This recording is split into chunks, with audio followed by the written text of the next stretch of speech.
What's up guys, Joe at Driven Films here, and today I'm going to do a full breakdown on my color correction and grading workflow in Davinci Resolve 16. In this breakdown, I'm going to show you exactly how I color corrected and color graded this Blackmagic RAW footage you're about to see.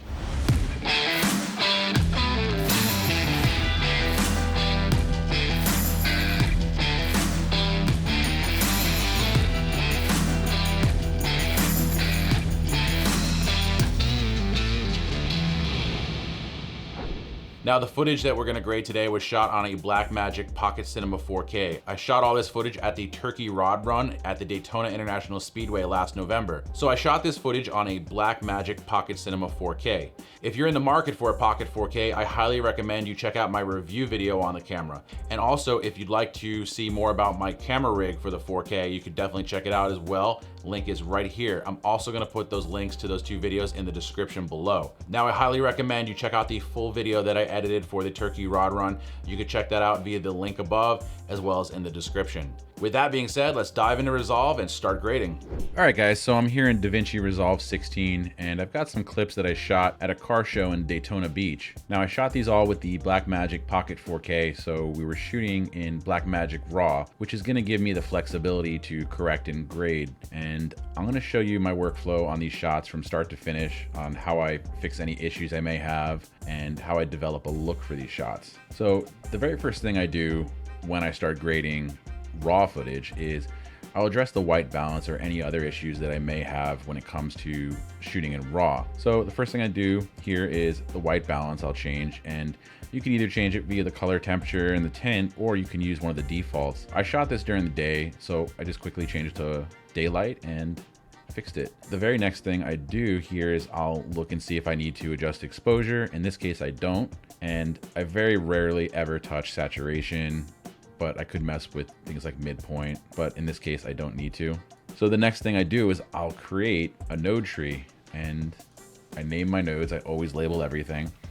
My first node is exposure. My next node is color/white balance. The next node after that is look. Then I have another node called finishing.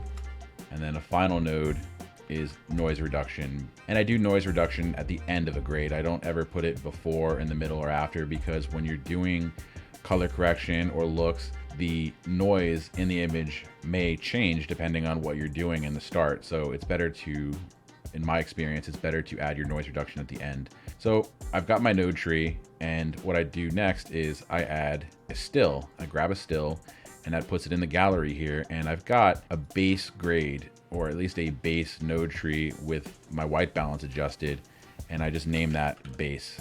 And I will select those other clips from start to finish. I'll right click and apply grade. You could also select the clips and then hover over your first clip and middle mouse click. That will also apply the very same grade that you have on whatever clip you hover over. So I'm going to address this first shot's exposure, and I'm going to be using the Blackmagic Davinci Resolve micro panel to make my adjustments here. And the first thing I'm going to do is I'm going to adjust my lift, gamma, and my gain. And I'm using the wheel here, and you're going to see down here there are what would be considered sliders or wheels. Those correspond with the wheels on the micro panel. So I'm dropping down my lift, and I'm going to raise my gain just a little bit because nothing's clipping here. There is a little tiny bit of highlight here in the clouds that is clipping here if you see on your scopes, but I'm okay with clipping that even further because it's so, you can't even tell, it's barely visible in the shot. But I want to bring out some more of the detail in this walkway here, and I want to bring out some of the highlights here on the tree, and then I'll bring up the gamma just a little bit and drop the lift, just add a little bit of contrast, a little tiny bit, and then I've got a fairly neutral exposure here. I'll usually do all my white balance on this node here, but seeing as it's raw footage, I did it in camera raw. So I'll skip this for now, this node, and then I'll jump to my look. So the very first thing I usually do is I'll add contrast to the shot, and I'll dial it in until I get something that looks generally what I want. Now you'll see here, because we adjusted the contrast of the shot, we lost a little bit of the highlights in the sky, and there are a couple ways I could fix that. One of them being I could adjust the highlights here, or I can adjust the pivot on the contrast. So I like to play with a few of them, or both of them, until I get something that brings those clouds back. Now the pivot doesn't seem to be working, it's not doing what I need. So I know that I need to attack it with the highlights, and I'll start bringing it back. until I start seeing some clouds. Now I don't want it to affect the rest of the shot too much, but luckily there isn't too many highlights, or there aren't too many highlights that I'm going to be losing here in this foreground. So I'm okay with that. I think it looks pretty good. And then I'll just start to tweak the exposure or the contrast until I get something I'm pleased with. Now I do want to add some more saturation here in the sign and also in the trees. So I'm going to add a new node down here, and I'm going to call this color boost. And I'm going to grab a selection, or I'm going to qualify with the eyedropper here. And I just hit Shift H to show my, I guess we'd call this my mask. And I'm going to use this to feather it out, just to bring back a little more of the shot. And then I'll just refine my mask or my selection. So I'll just bring up the clean white, clean black until I get the selection I want. And then I'll turn off my highlight, and then I will bump up my color boost just a little bit. Like you can see 100 right here. It goes a long way. So just a little bit. I'm not the type to give values, and what works for this shot won't work for the next. So telling you, hey, I'm doing 30 here isn't gonna work on the next shot. There's no recipe. Every shot's different, and every shot deserves your attention independently. So I've got my color boost here, and I think I'm getting it to a point that I like, but I want to go back to the look and start adding some mid-tone detail, just to add a little bit of detail into these palm trees here. Not too much. I like to have a bit of a soft image, but you'll see we have a pretty good looking shot to start, but I do want to make this a little bit warmer.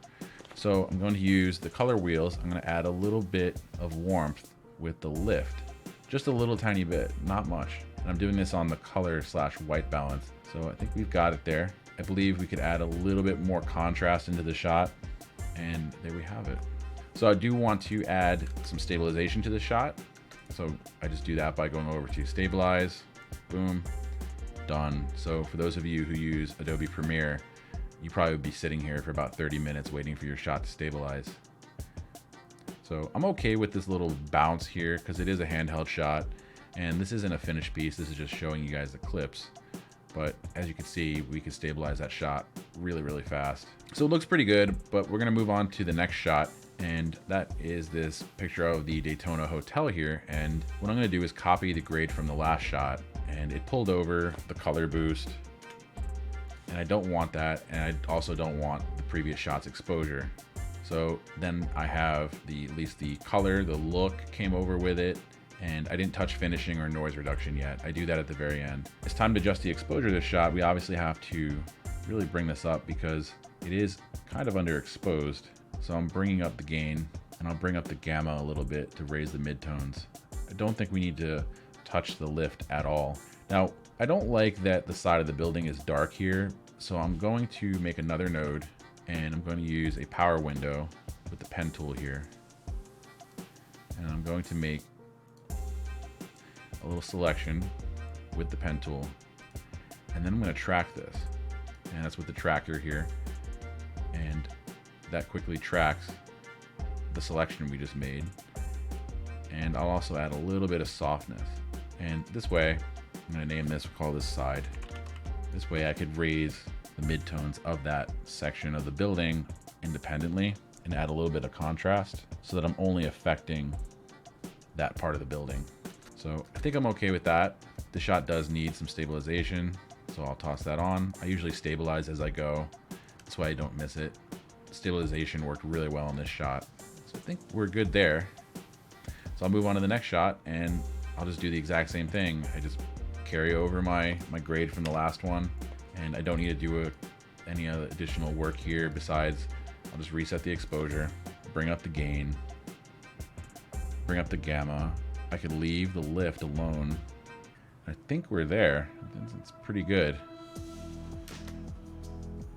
I do like the natural camera shake on this, so I'm not going to add any stabilization on this shot. Okay, now on to this shot. I think what I'm going to do here is just grade this from scratch. And what I want to do is just, again, set the exposure. Now we have some spots here that are blown out, and I don't think I can recover that. And that's okay. For something like this that's really not that important, I'm okay with this getting blown out. I didn't want the lights blown out here. I didn't want anything on the car blown out, because this man is a subject and his friends, he's having a conversation with his buddies about, you know, all the cars that he had when he was 22. I think I'm okay with my exposure here, but I may just drop it down just a tiny bit, just so those highlights aren't as blown out. It's not pure white. And then I'll move straight onto the look, start adding some contrast, and again, adjust the pivot. And just get it to a point that I like. And I'll make some room because I'm gonna add another node, and I'm gonna call this skin. And I want to zoom in on his face, and I just want to add a little bit of like life and warmth into his skin. So we're going to qualify his skin tones, and Shift H just to see what I'm qualifying. And we're getting most of it here in one shot. And I always pay attention because there's more skin in the shot than just him. There's more people in the shots. So I'll start picking out some more skin tones here. We got to go back and clean that up. So that was a little too far. I don't want to grab the whole shot. And then I'll just denoise it, clean it, and just assess like what I've got here. Obviously I have more than just skin qualified here. I have all this stuff over here. I have someone's face here, so that's good. I think I have an ear there, some more skin here. So it's okay if you have a little bit stray in the shot. If you need to, you can mask it out with a power window, but I think I've got it. And the way I'm gonna add some warmth to his skin is I'm gonna go to the curves, go to hue versus hue, and do a selection, and I do that with just the eyedropper, and just drop it down to add a little bit more warmth into it, just a tiny bit. And then I could also use the lift, gamma, and gain just to make some adjustments, very slight. Like when I say very slight, I mean it, like almost nothing. And then I could add a little bit of contrast into his skin and just toggle before and after. Not much, but it just adds a little bit of life into the skin tones. Now I'm looking back here, I do want to add a little bit more contrast to the shot, and then adjust the pivot until I get it to my liking. And I always save like crazy. So toggling back and forth between these two shots, I do believe that these were they were shot very close to each other. They were in the same area. So I feel that this shot is a little cooler than the previous. So I'm gonna add some warmth into this shot as well. Just a tiny bit. And now we have a slightly more cohesive look. So now moving on to one of my favorite shots of this day was this dog, and he is adorable. Now you'll see here there's a big shadow cast on the dog from the person who's feeding him the water. So we're gonna address that, but first I wanna just attack the overall exposure. And it was pretty good overall. Nothing's blown out, the sky looks good, her shirt looks great, the dog's fur looks okay. So what I'm gonna do here is just add a node in between the two, and we're gonna call this dog face. And I'm gonna use a power window with a gradient, just so I can affect just that area, and I'm gonna spread this out. This way I can bring some of the dog back just by using the wheels here. Now if you hit Shift H, you can see exactly what you're affecting and what you're not. So this way I'm not blowing out or just, you know, affecting the exposure there. I'm okay with a little bit of shadow on the dog. That doesn't bother me that much. So then we'll attack the look. See how that starts to come out. Always starting with the exposure. And you'll notice here that I'm adjusting the pivot as well. And I'm starting to lose the dog some more. So I'm gonna go back and start to adjust the shadows. And that brings some more of the dog's face back. And I'm gonna hop back over to look. And I'm gonna start bringing up some mid-tone detail so you can see like the detail in his fur. And a little bit goes a long way with that. And I'll start giving a little bit of color boost. And I'm liking that so far, but I do want to add another node here, and we'll call this sky, because I want to adjust the sky a little bit. So I'll do that just by making another qualifying selection here, and I'll just pen this out. This way I'm not adjusting her shirt.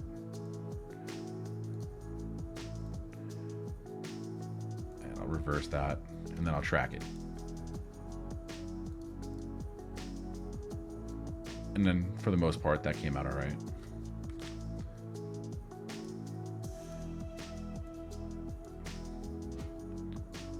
And then for me to do this, I just make a selection of the sky, and I'll switch to hue versus sat. And I'll just bump the saturation in the sky up just a little bit. And then I want to darken the sky just a tad so you can see a little more. I'll switch to hue versus luminance, and then I'll eyedropper it again and drag it down. And I can see it's very, very subtle, but you can see that I was adjusting the sky there. Playing it through, I think this looks pretty good. Yep, I think I'm pretty happy with that shot. The dog looks good. He's the focus. The skin tones look all right.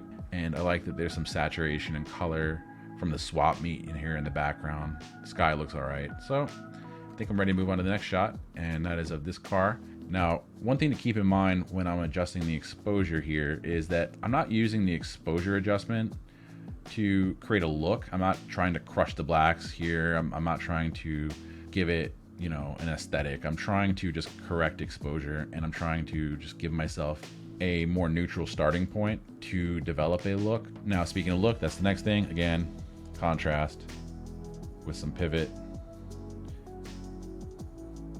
And I think that this shot could benefit from a little bit of mid-tone detail to kind of bring out some of the details in the engine.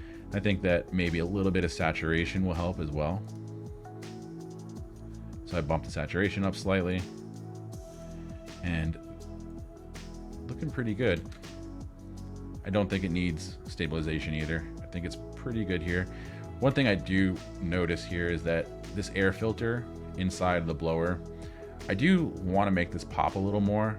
So I'm gonna just kind of jump in here, zoom in, and just make another selection.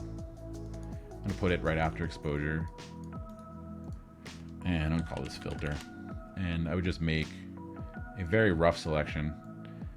Now, a little tip that I like to pass on here is that when I do make my selections that I know I'm going to track, I do go to the start of the clip. This way I'm not having to track two different ways. So here I'm gonna use the pen tool, and I'll keep it kind of rough because it doesn't need to be precise. I'm gonna use the mask tools to blur, and then I'm gonna track it like so. So what I want to do here is bring up some mid-tone detail and some contrast, but I want to drive the contrast down with the pivot and then jack the mid-tone detail up, and then I'll bring the shadows up and bring the highlights down. So that makes that filter just pop right there. You can see like this nice highlight on the metal from the filter, and then just some added detail. I may even do the same thing to something like down here on the supercharger. I may do that. I may even do it down here just to, again, add the detail. Like, I love these reflections on the blower. It all looks pretty good. So I'm pretty happy with that shot so far. I think that it does need to be warmed up just a little bit. So I'll go to the color / white balance. I'll bring a little bit of warmth in on the lift and see how that looks. Now this shot I'm really excited to grade because I was excited when I shot it and it looked extremely, like, really saturated and nice in person. If you've seen a neon sign, you know what I'm talking about. So it is a little bit dark, so I do have to raise up my lift a little bit. I don't think I need to touch my gain that much. I do want to bring up the gamma just a tiny bit. So I've got a really good base here to work with, and I'm going to jump straight to look again. I feel like I'm beating a dead horse here saying how I'm going to adjust the contrast. But this shot, I really don't need too much. Actually, I do. It's turning out pretty nice, having the contrast. But I do know that from seeing this in person that the red on the Cobra was really nice. So I don't want to oversaturate the blue. So I'm going to make another node, and we're just going to call this red. And once again, I'm going to do, in fact, I'm going to attack this with hue versus sat. And I'm going to select the red, and I'm going to use this middle picker here as a middle point just to bring up saturation on it. And you can see if you drag all the way down, you're pulling saturation out of the red completely. Now if you saturate this too much, watch, you're going to lose detail in the red. So I don't want to go too far with this, just enough. And I think it could probably benefit from a little bit of color boost and maybe a little bit of contrast. I think that looks pretty good. So now moving on to this shot. This was definitely shot way later in the day. This was shot, I would say, towards like 5, 6 o'clock. In fact, I think it was one of the very last shots I took. So I'm gonna drop down the exposure again. Now you will see here on the scopes that there are some clipped highlights. You can see it right here, right here, right here. So I want to bring them down just a little bit so that they are not kind of in the danger zone. Then I'll start bringing up midtones.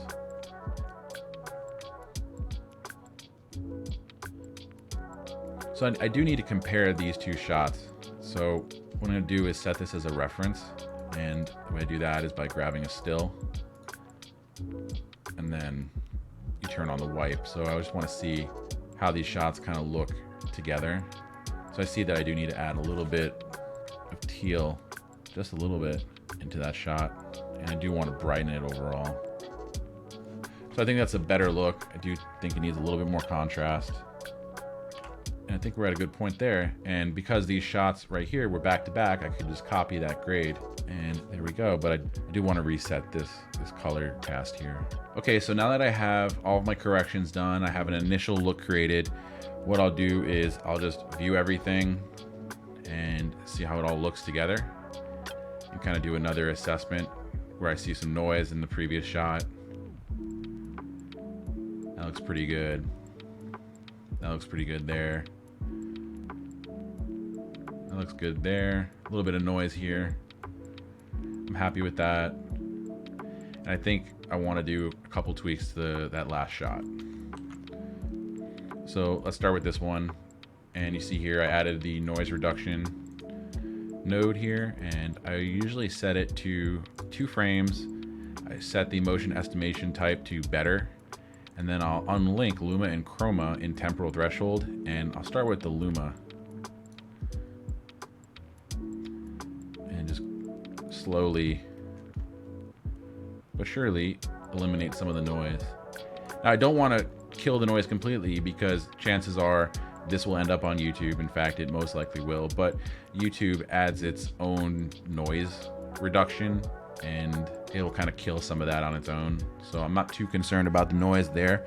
So I do want to add another node here to bring out some of the sky. So we'll call this sky, and I'm going to go and take hue versus loom in the curves, select the blue in the sky and raise that up.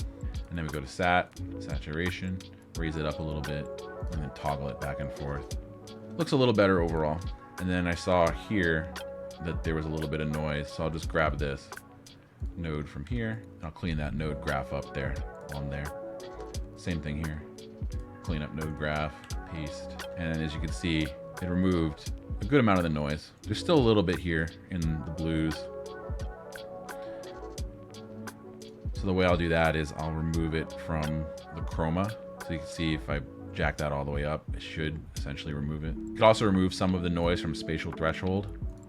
Again, set that to better. If you have a slower computer, you're probably going to need this on faster. And then when it comes time for you to export, you could change this to better.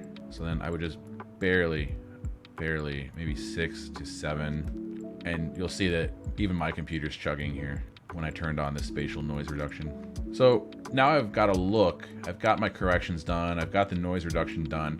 I'm going to do something to kind of take this to the next level, and that is apply a finishing LUT, and that's from Lens Distortions. This one here is earthy monochrome, here's golden age.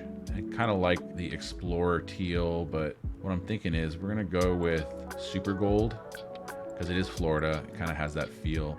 And I'm gonna add this onto the finishing node. Now this is very heavy-handed, and we want to back this off by going to the key output and dropping that down substantially. Like this is just to add a little bit of a cohesive look to all the shots, and I'm going to drop it down like really low just until it kind of gives it a little bit of a look. And we're going to make some additional adjustments here. Now because this LUT, finishing LUT, darken the image, I want to go in, change the exposure just a little bit more. And I usually do that on the look. I don't really do that on the exposure. I keep that intact just in case I go ahead and I change that finishing LUT. So we've got that there. Copy the finishing LUT, post it on that one, go back to the look, adjust some exposure some more, mainly the midtones. Same thing for the next one. That one looks okay. I think I'm all right with that. This is gonna need some adjustments, just a little bit. Happy with that. Good with that, and pretty good with that. All right, so there you have it. This is just the general workflow that I use on most of my grades, and I think it gives an overall good look. I don't like to rely on LUTs to create my look in general. I like to add my own contrast and work on the exposure myself. And if I want to boost the colors, for instance, I do want to go back into this and boost up the colors here, add some more color boost into the sign and a little bit more into the trees, and maybe even bring out a little bit more of this by bringing up the lift, or sorry, the gain. So before I wrap this up, I'm gonna do a quick breakdown of the nodes themselves. I'm gonna pick, for instance, the shot here of the old man. I'm gonna disable all the nodes. So here we enable the exposure, which you can see is very subtle because we didn't have to do too many corrections to it. The shot was exposed properly. And then we don't have anything here on this shot's color/white balance. Then the look, which adds the contrast, and then the skin, which just warms his skin up a little bit. Then we have our finishing node and noise reduction if necessary. So there you have it. That's my workflow when it comes to grading in Davinci Resolve. If you learned something from this video, please give it a like, give it a thumbs up. If you didn't like it, give it a thumbs down. If you have any questions about my grading process, drop a comment below. I'll do my best to answer all of your questions. Again, if you're interested in seeing the full film from the turkey rod run, you can check it out right here. If you enjoyed this video, do me a favor, hit that sub button right there and smash the little bell icon so you can get notified of when I drop new videos. Until next time, guys, take care.